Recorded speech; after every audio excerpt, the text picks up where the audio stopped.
Hello and welcome to this week's Wisdom Wednesday episode on the Alter Your Health podcast. I'm Dr. Susanna Alter. And I'm Dr. Ben. And we're both naturopathic doctors who support individuals in reversing disease and reclaiming optimal health through whole food, plant-based nutrition and mind-body medicine. Excited to be with you for another Wisdom Wednesday episode here. And I wanted to talk about, this was my idea today, talking about ditching the diagnosis, ditching the medical diagnosis. And really what I mean by this is just letting go of it, just not attaching to it, not identifying with it. And the reason why is because, first and foremost, a diagnosis is really just a label that has been created by the medical system so that people can try and understand what's going on with you, but more appropriately, use that diagnosis in the context of insurance billing and medication management and protocol developing and kind of just systematizing medicine, which that's not the way that healing happens. So diagnoses are just kind of garbage in that sense. They're very limiting. But B, and maybe more importantly, is that when we have kind of this limited mindset on what the diagnosis is, what that means, then we are closed to the infinite possibilities that actually do exist with regard to our healing. And our healing is not found in the diagnosis. The answer is not found in the problem. And understanding the problem just helps us to understand the problem. It does not actually help us to transcend the problem or to integrate the solution and find a sustainable sort of cure to the issue. So I wanted to kind of, explore this detail or this topic and get Susanna's feedback on the matter as well. Mm-hmm. Yeah, well, right off the bat, I want to say I agree for the most part with everything that you're saying. I guess coming from experience with, being someone who has been in that frustrating period in life where I felt like, oh my gosh, my health is really bad. No one knows what's going on with me. I feel like I have a mystery illness. Like no one's able to give me a diagnosis. What the heck? How am I supposed to get better if I can't get diagnosed? I can kind of see from one point of view how, one might look at a diagnosis and feel like, oh my gosh, like if I am finally taking a diagnosis, then that means like someone can help me actually heal, right? And so I just want to kind of voice that perspective because in one sense it can be feel a little reassuring if you've got kind of mystery symptoms, but it's just like, oh, I don't know what your pain's from. I don't know what your stomach aches due to. Mm-hmm. It's just like, that your blood work looks fine. So I don't know, we just call it a syndrome. But even oftentimes without the diagnosis, people get labeled with the ever expanding syndromes that are created, like SIBO, like chronic fatigue syndrome, like fibromyalgia, which is a syndrome as well. Mm-hmm. What are other syndromes? Irritable bowel syndrome. Of course, irritable bowel syndrome. Right. Polycystic ovary syndrome. Yeah, which syndrome is really just a cluster of symptoms. And yeah, so I just wanted to voice like, from my point of view back then, I really wanted a diagnosis, but now I actually look back at the whole journey and I'm so grateful that I never did get a diagnosis. Because now as a doctor, I look back at my symptoms and I see how, wow, probably could have gotten a fibromyalgia diagnosis. Probably could have gotten a Lyme disease diagnosis or a SIBO diagnosis, or like, that's the issue, I think, with even a lot of functional medicine, is that the lens and perspective that we look through is really limiting. So I think that this conversation, I don't know exactly who our audience is, but I think that this conversation is important to have amongst healthcare providers and medical professionals as well, to kind of expand our scope of vision and see our clients and individuals not as people with diagnoses, but people healing, self-balancing, dynamic organisms. And that's really the light through which I see and experience myself when I've got something, going on. And I am unfortunate to not have suffered many chronic symptoms. But I'm always really careful in my state of mind and thinking about acute things. You know how a lot of times for some people, acute knee problems or something, if I have some pain in my knee when I'm running, I can kind of make it something.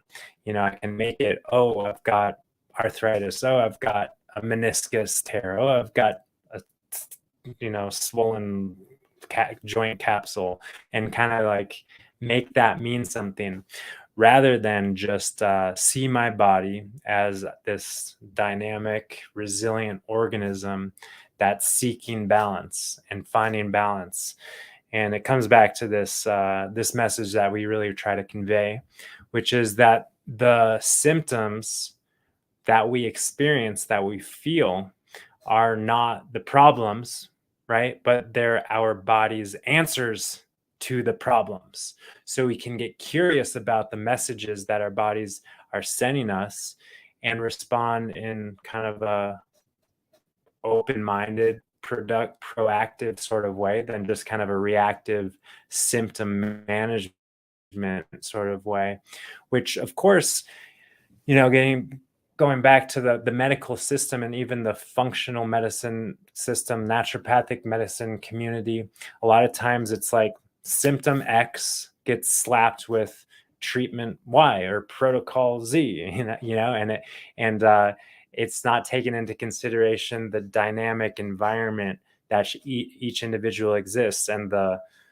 multi-dimensional nature that the symptoms are manifesting from. Because of course, everyone with lower digestive gas and bloating and some call it SIBO or IBS or whatever, some people might have some microbial deficiencies, and there's room to grow and diversify the microbiome.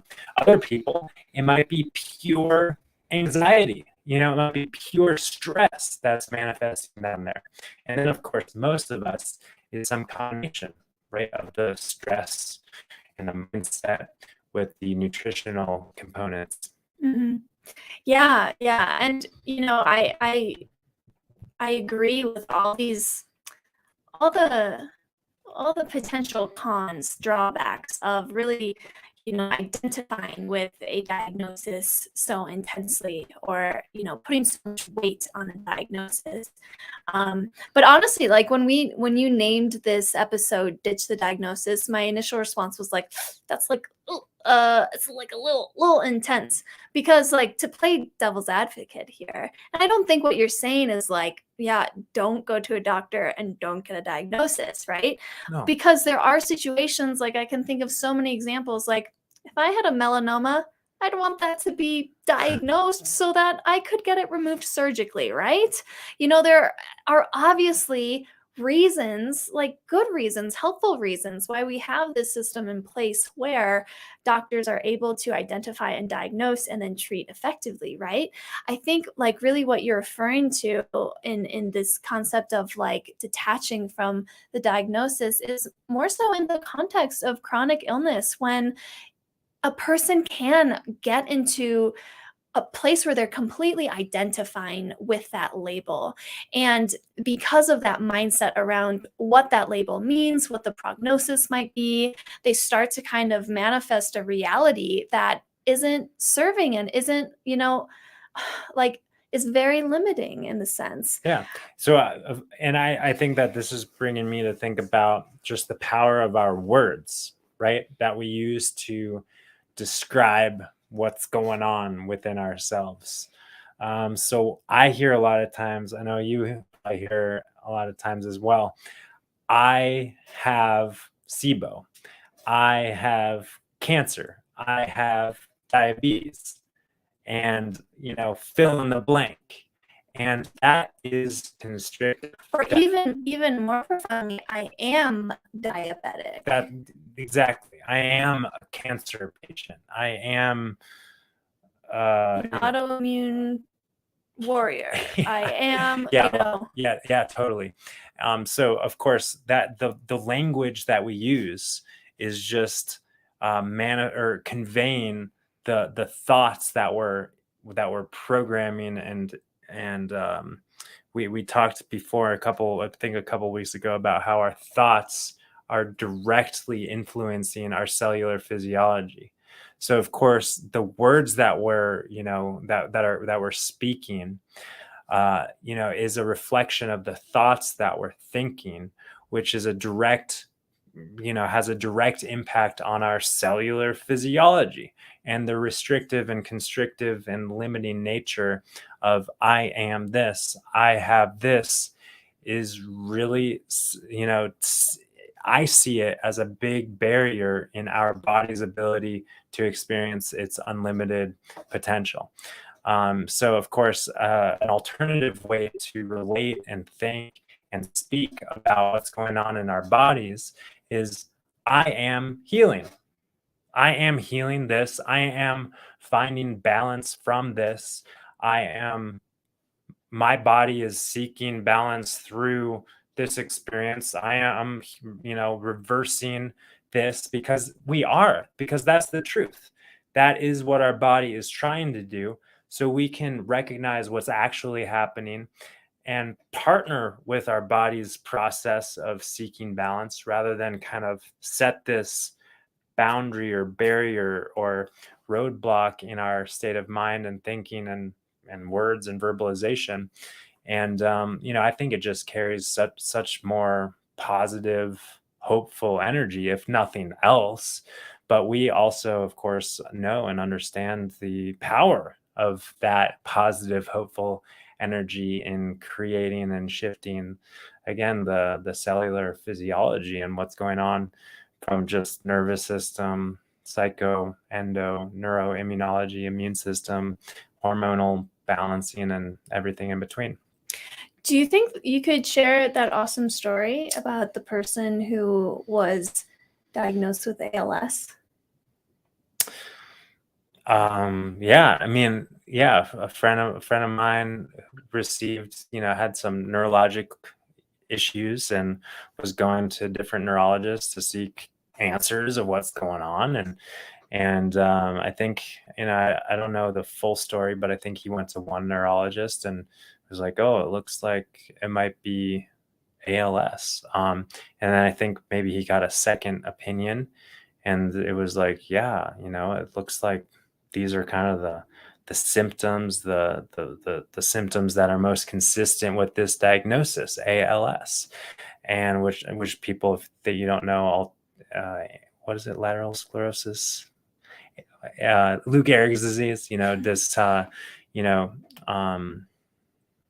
chronic debilitating neurologic condition where you just become more paralyzed as time goes on. And sometimes it's rapidly progressing, sometimes it's more slowly progressing. But in any case, this person just kind of didn't let that information permeate beyond the surface. It was just kind of like, oh, okay, I'll see if that kind of resonates. It doesn't really seem to resonate with what's going on inside of me. And I think that that's very unique, because most of the time when people go to the doctor's office, just like you were saying, they're looking for a diagnosis, they're looking for an answer. And the what I take from this story is that he was just looking for some feedback, just looking for some understanding. And in any case, he didn't allow that diagnosis to really root in. And he immediately kind of reframed, I am recovering from this neurologic thing.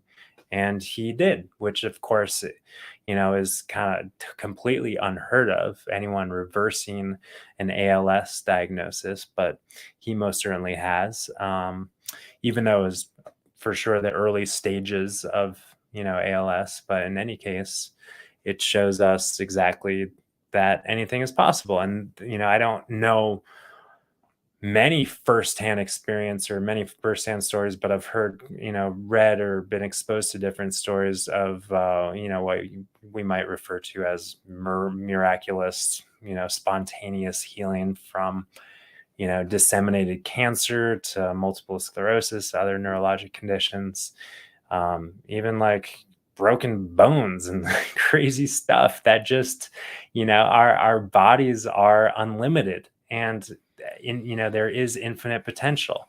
And I think that the closed-mindedness that comes from subscribing and just living with the diagnosis is really limiting our experience of health, but also well-being and freedom. Yeah. And, I guess I'll share my experience with this too, because during my chronic illness that I experienced in the past, look how easy it is to even say my chronic illness. It's like, it's just programmed in us to say my disease, right? But during the period of time where I was experiencing chronic illness, lots of digestive symptoms and joint pain and everything, the thing that I received that was most similar to a diagnosis was leaky gut syndrome, another syndrome, right? And when that was, explained to me and delivered to me, it was like, oh my gosh, this is something that I can like take and do something with. And I really did attach to it very, very strongly. And I changed my life to revolve around healing leaky gut, changed my lifestyle, changed my, my sleep habits, changed my, how social I was, what I did to be social with my friends. My whole life turned upside down, in response to wanting to heal leaky gut. It was a long journey for me. There were 2.5 years of eating very restrictive diet, and still experiencing the digestive upset and feeling so frustrated with that. And I remember the biggest turning point for me in this healing journey was when I had just come back from a trip to Portland, where the food was like, Portland is such a foodie city. Everyone around me was eating such amazing stuff, and I was ordering the most plain thing I could from the kitchen. And on that plane trip home, I just had this epiphany of, wow, like I've been doing everything by the book to heal leaky gut for the last 2.5 years. I've got to be healed at this point. I just declared myself in that moment healed. I went from person with leaky gut to person who healed leaky gut in my mind in that second. And when I landed in Colorado, the first stop I took from the airport was my favorite pizza place. And I ordered a pizza, and I ordered a beer, and I ordered a brownie. And I enjoyed that meal, and I digested it just fine. Yeah. And my digestion from that point on was essentially normal. I won't say it completely healed everything. I wasn't like I just went to junk food again, right? I still ate healthfully. There's still, like you're bringing up this mind over matter kind of thing, and for sure our mind does conquer and trump the material. Our mindset is more powerful than anything, and there are consequences for our physical choices and behavior, especially in the longer term. Yes. But those consequences can certainly, and most certainly are, mitigated with a healthy mindset. So why not use both to our advantage, our mind and our behavior? And we always like to say that really things do start with our mind, because from a grounded, peaceful place of understanding, we are naturally more connected and aware of just the common sense, creativity, intuition, whatever you want to call it, wisdom, and we're guided to make the best decisions for ourselves that are most nourishing to our physical body. So it really does all start in our mind, and I think that's an awesome example. I don't even think I've really heard that story about just like I'm done with leaky gut syndrome. I'm done. And I think that we can, that's a great thing for us to all consider. Like, what are we done with? What have we been holding and dragging with us that, it's like we can just declare victory over? And I know a lot of people are on long healing journeys. And I always like to see that the healing journey is really just an illusion. It's this illusion of a journey, because health is not a destination, right? And if we're always living with this kind of mindset that we've got this diagnosis and we've got to go through this diagnosis to get to health on the other side, then we're kind of like never going to be there. But if we realize that health is the journey and not a destination, then we can just in any moment, like you did, step free from the diagnosis and step into our body's health and our body's recovery and our body's self-balancing and our body's wisdom. Yeah, because what happens on a physiological level when we release that chronic source of stress from our mental world? Like what happened to me when I detached from the diagnosis was my body was immediately in a state of feeling peaceful, of feeling free. I felt free to eat that meal. And that's probably why I digested it so well. Of course. Of course. So if people really love like being identified and wrapped up with their diagnosis, then keep it up, keep it up. It's serving you. But if this information is resonating and it's like, oh, I think I'm going to let myself be free from that, then allow yourself to do that and allow yourself to follow the wisdom. So thanks for tuning in. Thanks for sharing this conversation with us. And any other announcements or anything? Just the new way that we're supporting people, that I'm supporting people with understanding more mind, thought, and consciousness, and tapping into the mind-body connection is through one-on-one coaching consultations. If you're interested, you can reach out to us at info@alter.health for more information on that. Cool. But until then, I'll see you next week, right? All right. Yeah, we'll see you next week for another round of podcasts. Have a wonderful rest of the week. And until next time. Bye for now.